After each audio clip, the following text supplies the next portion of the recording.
بسم اللہ الرحمن الرحیم، السلام علیکم، نور اللہ آپ کی خدمت میں حاضر ہے۔ پنجاب میں 10 کھرب روپے کی کرپشن، اتنے سارے پیسے کس نے کھائے ہیں؟ ویسے تو نام بھی آ رہے ہیں، خواتین کے نام ہیں، وہ کون کون ہیں اور اس میں انصار عباسی صاحب کا کیا کمال ہے، یہ سٹوری تو میں آپ کے ساتھ شیئر کروں گا ہی، لیکن جنگ جاری ہے اور خوفناک جنگ ہوتی ہی خوفناک ہے۔ ایٹمی تنصیبات پر بھی حملہ ہو گیا، امریکہ خود انوالو ہو گیا، اب اسرائیل پھر حملے کر رہا ہے، ایران جواب دے رہا ہے، اور اس جنگ میں ایران کے بعد کس کس کی باری ہے، کہاں کہاں خطرہ ہے، کیا پاکستان کی بھی باری ہے، پاکستان کا اس پہ کیا ری ایکشن ہے، اور وہ نوبل وہ جو امن کا انعام تھا اس کا اب کیا بنے گا، کس کو ملے گا، کیا ٹرمپ کو ملے گا یا نہیں ملے گا، اور پاکستان نے وہ سفارش کر کے یا ریکمینڈ کر کے کوئی غلطی کر دی تھی کیا، یہ ساری باتیں میں نے آپ کے ساتھ ڈسکس کرنی ہے۔ اور پی ٹی آئی کا تو معاملہ ہے ہی کہ یہاں پر کیا ہو رہا ہے، بلکہ اس طرح کرتے پی ٹی آئی کو اور بجٹ کو ملا کے پہلے اس پہ بات کر لیتے ہیں۔ پی ٹی آئی کا معاملہ یہ ہے جناب کہ انہوں نے ایک بجٹ پاس کرنا تھا کے پی سے، اور صاف انکار کر دیا کہ جب تک کپتان سے بات نہیں ہوگی ہم بجٹ پاس نہیں کریں گے۔ لیکن پھر جب سمجھ آئی کہ اگر کپتان سے بات نہ ہوئی تو حکومت جاتی رہے گی، چھٹی ہو جائے گی، بجٹ پاس نہیں ہوگا تو گورنمنٹ گئی، تو پھر اب وہ بجٹ پاس کرنے کے پروسیس پہ، عمل پہ آگے چل پڑے ہیں۔ بجٹ پاس ہو ہی جانا ہے، اور وہ ہونا بھی ویسے ہی ہے جیسے بنا تھا، جس طرح سے بنتے ہیں، اور جیسے ہمارے یہاں بنتے ہیں نا، بس ٹھیک ہے، سمجھ آئے نا، تو وہ سارا بن کے آ گیا ہے اور وہ ہونا ہے۔ لیکن اس کے علاوہ عمران خان صاحب کی ضمانتوں کا فیصلہ کل ہو جائے گا، کچھ کیسز کا ہے، ویسے تو سزا یافتہ ہیں، وہ بھی چلتے رہنا ہے، لیکن کچھ کیسز کی ضمانتوں کا فیصلہ ان کا ہونا ہے، اور کل منگل کو ان کا ملاقاتوں کا بھی دن ہوتا ہے، دیکھتے ہیں کس کس سے ملاقات ہو پاتی ہے، ان کی بہنوں کا نام ہوتا ہے، کچھ وکیلوں کے نام ہوتے ہیں، کافی ساری چیزیں ہیں، تو وہ کہاں کہاں تک ملاقات ہو سکے گی۔ اور انہوں نے شور مچایا ہوا ہے پاکستان کے حکومت کے خلاف کہ جناب وہ امن کا نوبل انعام دینے کے لیے پاکستان نے سفارش کی تھی، اور اگر عمران خان باہر ہوتا تو پتہ نہیں کیا کر دیتا، پتہ نہیں کیا کر، انہیں خود بھی نہیں پتہ ویسے کیا کر دیتا، لیکن وہ تو یہ کرتے رہیں گے۔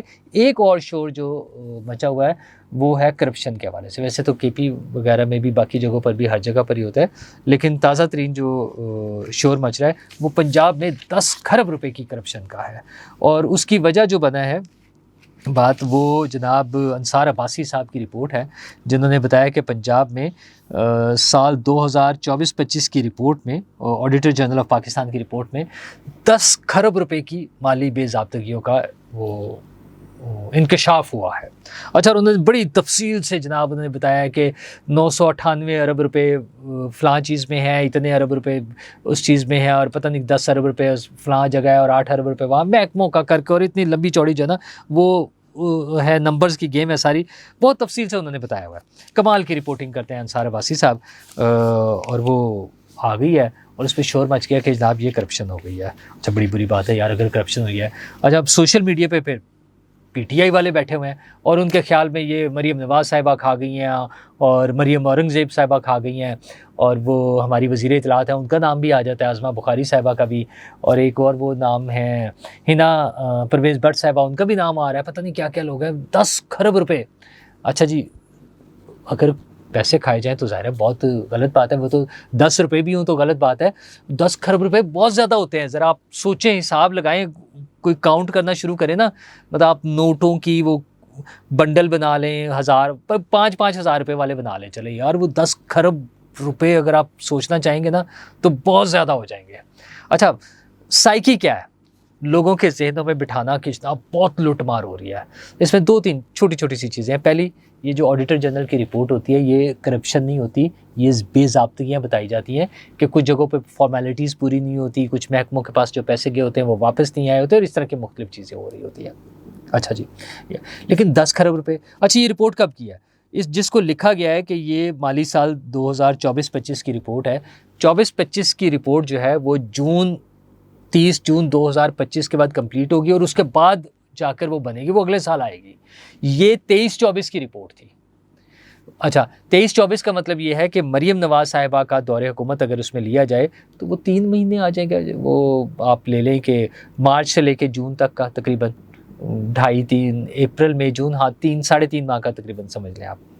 اچھا، باقی اس سے پرانا جس میں وہ شامل تھا، کیا کہتے ہیں، نگران دور حکومت بھی. لیکن اصل میں دیکھا یہ جائے, اچھا کرپشن کس میں سے ہو سکتی ہے بھئی؟ اگر مجھے گورنمنٹ 100 روپے دے تو اس 100 روپے میں سے ہو سکتی ہے نا بجٹ. میں اگر کوئی کرپشن کرنا چاہوں تو اگر میرے پاس 100 روپے سرکاری آئے ہیں تو اسی 100 روپے میں سے کھائے جا سکتے ہیں. تو پنجاب حکومت نے یہ جو 10 کھرب روپے ایک مالی سال میں کھا لیے, یہ کس میں سے کھائے ہوں گے؟ مطلب بندہ سوچے تو صحیح نا. پہلی بات تو یہ ہے کہ یہ والا حکومت کا پیریڈ نہیں, اس سے پچھلا, لیکن میں کہتا ہوں چلے انہی کا شامل کر لیں, پنجاب حکومت کا, اور اس کو آپ مریم نواز صاحبہ کا ہی سمجھ لیں. نہیں ہے, ان کے 3.5 مہینے, لیکن آپ سمجھ لیتے ہیں جی, فرض کر لیتے ہیں 10 کھرب روپے کھائے ہیں, لوٹ مار کر لی, بے ضابطگیاں ہو گیا, خرد برد ہو گیا, سارا کچھ ہو گیا. ٹوٹل بجٹ پنجاب کا پتہ کتنا تھا؟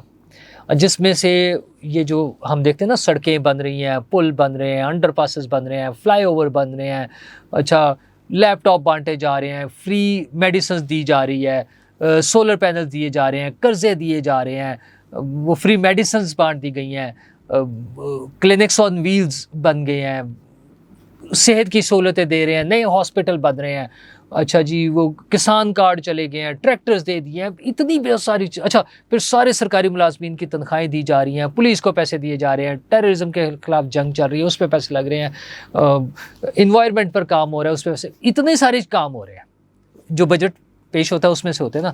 ٹوٹل بجٹ کتنا ہوتا ہے پنجاب کا جو اس سال بڑا بجٹ ہے, وہ پتہ کتنا ہے؟ 5.33 کھرب روپے, 5 کھرب 33 ارب روپے. اچھا, اور یہ اس سے ڈبل کی کرپشن ہو گئی ہے. کمال ہے نا. ویسے یہ بھی انصار عباسی صاحب ہی کر سکتے ہیں, اور یہ آڈیٹر جنرل ہی کر سکتے ہیں. یہ مل کے دونوں نے, یا آڈیٹر جنرل کی رپورٹ غلط ہے یا پھر انصار عباسی صاحب کی غلط ہے, کہ ایک ایسا صوبہ جس کا ٹوٹل بجٹ ایک سال کا ہے, 1 فسکل ایئر کا, 5.5 کھرب سے کم ہے. 5. اچھا اس سے پچھلے سال چلا لیں تو وہ تقریباً اتنا کی تھا, 5 کھرب یا, اور اس سے پچھلے سال 22-23 میں چلے جائے تو 4.8 ٹریلین یا کچھ اتنا تھا.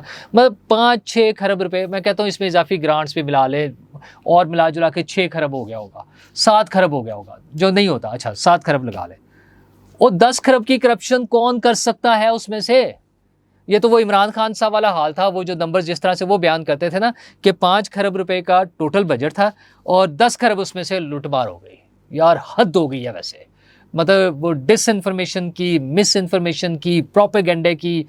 میں تو سمجھتا ہوں یہ ہیٹ سپیچ ہے. یہ اصل میں دس از ہیٹ سپیچ. کہ آپ مطلب مجھے سمجھ نہیں آ رہی کہ اتنے بڑے بڑے صحافی, وہ ادارے جو بات کرتے ہیں, کام کرتے ہیں. وہ ڈاکٹر عاصم حسین صاحب پہ ایک دفعہ بنا تھا نا, کیسز بنے تھے, پتہ نہیں کتنے 100 ارب روپے کا, کہ کیا وہ جتنے بجٹ میں کبھی ان کی انوالومنٹ نہیں رہی, وہ سارا ان کے کھاتے میں ڈال دیا تھا. تو سیم آج ہم پنجاب گورنمنٹ کے ساتھ کر رہے ہیں کہ 10 کھرب روپے کی ان کے ہاتھوں بے ضابطگیاں کرا دی ہیں ٹوٹل 5 کھرب روپے کے بجٹ میں سے. یہ حال ہے ہماری خبروں کا. سوچ لیں کہ پروپیگنڈے کا کیا لیول ہوتا ہے. اچھا میں کوئی ان کی کوئی صفائی نہیں دے رہا پنجاب گورنمنٹ کی, مجھے کوئی ان کا وہ ڈیفنس کرنے کی ضرورت نہیں ہے. میں صرف یہ بتا رہا ہوں کہ 5 کھرب 33 ارب روپے کے بجٹ میں سے جو اس دفعہ ہے, پچھلی دفعہ اس کے آس پاس کچھ ہوگا, تھوڑا سا کم زیادہ ہوگا, 5 کھرب روپے کے بجٹ میں سے 10 کھرب روپے کی کرپشن کرا دیا, اور اس پہ ہالہ مچا ہوا ہے کہ جی سوشل میڈیا پہ بڑی لوٹ مار ہو گئی جی, وہ بے ضابطگیاں ہو گئی جی, کھا گئے پیسے. یہ حال ہے لوگوں کا. تو ذرا بات کرتے ہوئے صرف سوچ لینا چاہیے بندے کو کہ یار یہ کیا بات کیا کر رہے ہیں. اچھا اصل مسائل ہماری زندگی کے کیا ہیں یار؟ اتنا بڑا مسئلہ بنا ہوا ہے, انسانی المیہ ہے, وہ جو جنگ چل رہی ہے. پہلے فلسطین کے ساتھ جو کچھ کر رہا تھا اسرائیل, اور اس کے بعد اب ایران کے ساتھ. اچھا انہیں بھی معاف نہیں کر رہے, وہاں پر بھی وہی حال ہو رہا ہے. وہاں پر بھی معصوم زندگیاں, جانیں ضائع ہو رہی ہیں. کیا بندہ اس کا رونا روئے. اتنی بے حس دنیا ہے, اتنی بے حس دنیا ہے کہ کہا یہ جا رہا ہے کہ امریکہ نے کوئی وہ نہیں کی ہے, عالمی قوانین کی خلاف ورزی نہیں کیا. مطلب ایران کے ایٹمی پلانٹ پر وہ حملہ جو ہے, کیسے نہیں ہے وہ, مطلب کیوں نہیں ہے وہ عالمی قوانین کی خلاف ورزی؟ اس سے پہلے اسرائیل کا ایران پر حملہ جو ہے وہ عالمی قوانین کی خلاف ورزی کیوں نہیں ہے؟ اور یورپ کے بیشتر ممالک کہہ رہے ہیں نہیں جی ایران کو جواب نہیں دینا چاہیے, ایران کے پاس اسلحہ نہیں ہونا چاہیے. کیوں نہیں ہونا چاہیے بھائی؟ اچھا میں تو ویسے اسلحے کے خلاف ہوں, میں کہتا ہوں دنیا کے کسی بھی جگہ پہ نہیں ہونا چاہیے, لیکن اپنی حفاظت کے لیے ہر ملک کو ضرورت ہے. اچھا اگر وہ اسرائیل کے پاس ہو سکتا ہے, اگر وہ امریکہ کے پاس ہو سکتا ہے, تو ایران کے پاس کیوں نہیں ہو سکتا؟ مجھے ایران کی پالیسیوں سے 1000 اختلافات ہیں, ہیں، ایک تو کہتے ہیں نا ہو سکتے ہیں، مجھے ہیں، بٹ اس کا یہ مطلب تو نہیں ہے کہ آپ وہاں پہ رہنے والے معصوم لوگوں پر ان کے انفراسٹرکچر کو تباہ کر دیں، وہاں لوگوں کی جانیں لے لیں. یہ کہاں کا انصاف ہے؟ یہ کون سی دنیا ہے؟ یہ کہاں کی تہذیب یافتہ دنیا ہے؟ وہ ہم مذاق کرتے تھے پاکستان میں، لیکن مجھے لگتا ہے دنیا میں بھی جو تہذیب ہے نا، وہ صرف ہماری تہذیب بیکری کی صورت میں ہی باقی رہ گئی ہے، اور کوئی تہذیب نہیں ہے، کوئی انسانی حقوق نہیں ہے، کوئی احساس نہیں ہے. ہیومن رائٹس کے نعرے لگاتے بہت اچھے ہیں یار، وہ بچے، وہ انسان، وہ جو ایران میں ہے یا فلسطین میں ہے یا ایون یوکرین میں ہے، کہیں بھی جب مظلوموں پر جہاں حملہ ہو رہا ہے، مارا جا رہا ہے، مطلب وہ کس طرح سے، وہ کیا ہے وہ یار، وہ کیسے اس کو جسٹیفائی کر لیتی ہیں یہ بڑی بڑی قومیں، یہ بڑے بڑے ملک، یہ جو جمہوریت کے اور انسانی حقوق کے چیمپئن ہیں، یہ کس طرح سے اس کو کر لیتے ہیں؟ اچھا جی، پاکستان پہ بھی الزام اب آ رہا ہے کہ پاکستان نے جناب وہ کیا ہے، اس کو ٹرمپ کو اس کے لیے نامینیٹ کر دیا امن کے نوبل پرائز کے لیے. وہ بھائی اس لیے کیا تھا کہ ٹرمپ نے پاکستان اور انڈیا کا سیز فائر کرایا جو ایک نیوکلیئر وار میں تبدیل ہو سکتا تھا. اچھا یہ باقی بڑا کام تھا اس ایک پرٹیکولر کیس کے لیے. دوسری طرف جو ان کا ہے اس کے لیے پاکستان نے کھل کے شدید مذمت کی ہے، پہلے بیان سے لے کر وزراء کے بیانات تک، سرکاری بیان تک، وزیر اعظم کے بیان تک، اور پھر اب قومی سلامتی کمیٹی کے اجلاس تک کھل کے مخالفت کی ہے، اس کی مذمت کی ہے کہ جناب امریکہ نے غلط کیا ہے. اور پاکستان کیا کرے گا؟ ٹھیک ہے، تو وہ چین پھر نہیں آ رہا. پھر پروپیگنڈا کیا گیا جی پاکستان کی سرزمین استعمال ہوگی. وہ تو ساری چیزیں ہی کلیئر ہوگی نا کہ ان کے اپنے طیارے کہاں سے اڑے ہیں، کہاں آئے ہیں. ایک روٹ ابھی وہ انڈیا والا بھی کچھ لوگ کوٹ کر رہے ہیں کہ انڈیا سے ہوا ہے، لیکن بہرحال وہ انہوں نے اپنے ہی ملک سے اڑا کر، نہ ایون اس کے آس پاس جو وہ اڈے تھے ان پر بھی کوئی ایسا مسئلہ نہیں ہے. گلف میں ان کے جو ہیں اسٹیشنز ہیں وہاں سے بھی ابھی کوئی خبر نہیں آ رہی کہ وہاں سے اڑے ہیں یا امریکہ سے اڑے. ہاں انہوں نے چالاکی بڑی کی، ان کو خفیہ رکھنے کے لیے مختلف وہ جزیروں پہ اتارا گیا، کچھ جہازوں کو پہلے اڑا کے، دنیا کی نظریں ادھر تھی، ادھر سے آ کے بمباری کر دی. وہ ٹرمپ صاحب کا سٹائل ہے نا کریڈٹ لینے کا کہ سب سے پہلے خود ہی بتانا ہے، تو وہ انہوں نے وہ کرنا تھا. ظلم 100% ظلم ہے، زیادتی ہے. امریکہ کرے، اسرائیل کرے، یورپ کرے، کوئی بھی کرے، جو ظلم ہے وہ ظلم ہے. ٹھیک ہے، وہ انسانی جانوں کا ضیاع، ان کو نقصان پہنچانا 100% زیادتی ہے. اچھا اب پاکستان ایک تو ان کی وہ کر رہا ہے، دوسرا مذمت تو کر رہا ہے، دوسرا باقی ملکوں کو بھی تو خطرہ ہے نا. یہ پہلے ایران سے کہ ان کے چونکہ اڈے ہیں وہاں پر، ایک وہ شور مچا کے شاید شام میں وہاں پر ایک اڈے پر اٹیک ہوا ہے، وہ بھی کنفرم نہیں ہو رہی خبر میں بھی ہوا ہے یا نہیں ہوا، اس کے بارے میں خبر آ رہی ہے. پھر قطر کو خطرہ تھا ایک کہ جی وہاں پر ہو سکتا ہے کوئی خدا نخواستہ حملہ. قطر نے تو اپنی ایئر لائنس کو بھی تھوڑی کچھ روکا ہوا ہے کہ جی لوگوں کی سیکیورٹی ظاہر ہے سب سے امپورٹنٹ ہے. 200-300 لوگ ایک جہاز میں بیٹھے ہوتے ہیں، اور جب میزائل فائر ہو رہے ہوں تو گولی، میزائل، راکٹ، وہ تو کچھ نہیں دیکھتا نا کہ یہ سویلین ہے، یہ معصوم ہے یا کیا ہے. وہ تو پھر خدا نہ خواستہ کوئی بڑا نقصان نہ ہو جائے، اس لیے اس کو بھی وہ احتیاط کر رہے ہیں. اچھا یو اے ای نے آج لاک ڈاؤن کی خبریں آئیں وہاں سے کہ وہ کیا ہے، لوگوں کو گھروں پر رہنے کا کہا جا رہا ہے کہ زیادہ نہیں. ایک دو اور ملکوں میں بھی، عمان میں بھی ایسا ہوا کہ انہوں نے لوگوں کو کہا کہ گھروں پر رہ کر کام کریں.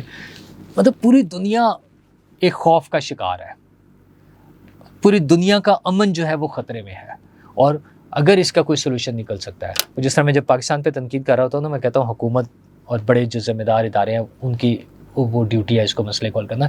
اسی طرح یہ دنیا کی جو سپر پاورز ہیں ان کا کام ہے اگر اس کو روکنا چاہے، ورنہ ظلم تو پھر ان کے ہاتھوں ہی ہو رہا ہے، وہ پھر کیے جا رہے ہیں.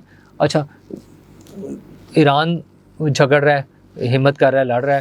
پاکستان نے اپنے سے بڑے دشمن سے واسطہ پڑا، پاکستان لڑا ہے. اچھا آپشن کوئی نہیں ہوتی نا، پھر لڑنا تو ہوتا ہے. جب آپ مرنے سے بہتر ہے پھر لڑ کر مرنا ہے. وہ جو جس پر بھی ہوگا وہ ریزیلینس، وہ ریزسٹنس وہ آنی ہوتی ہے. تو یہ عالمی طاقتوں کو سوچنا چاہیے، اور امریکہ کو بھی سوچنا چاہیے. وہ جو بمباری کی گئی ہے ایٹمی تنصیبات پر، ویسے تو وہاں چونکہ نہیں تھی کوئی ایسی چیز، موسٹ پرابلی آئی اے ای اے اتنے عرصے سے وہ کر رہا ہے، اس کا معائنہ کر رہا ہے، ان کی رپورٹ بھی ہے کہ کچھ نہیں ہے ایسے مسئلہ. لیکن اگر خدا نہ خواستہ وہاں پر ایسے کوئی نیوکلیئر ویپنس ہوں اور وہ سارے تیار چیز ہو کسی شیپ میں بھی جس میں تابکاری کے خطرات ہوں، تو ایسی بمباری کے بعد خدا نہ خواستہ اگر اس طرح کا کوئی حادثہ ہو جائے پوری دنیا کے لیے، خطے کے لیے، آس پاس سوچے کہاں کہاں تک یہ خدا نہ خواستہ یہ مہلک اس کے اثرات ہو سکتے ہیں. تو دعا یہی ہے کہ اللہ تعالیٰ اس عذاب سے بچائے. یہ جو جنگیں ہیں وہ تباہی لاتی ہیں. امن سے رہیں ہم سب، وہ پاکستان ہو، وہ انڈیا ہو، وہ ایران ہو، وہ افغانستان ہو، وہ امن ہونا چاہیے. لوگ اپنی زندگیاں خوشحالی کے ساتھ، امن کے ساتھ گزاریں، ایک اچھے مستقبل کی امید کے ساتھ اور ایک اچھے مستقبل کی طرف آگے بڑھتے ہوئے. جنگیں مسائل کا حل نہیں ہوتی. شکریہ.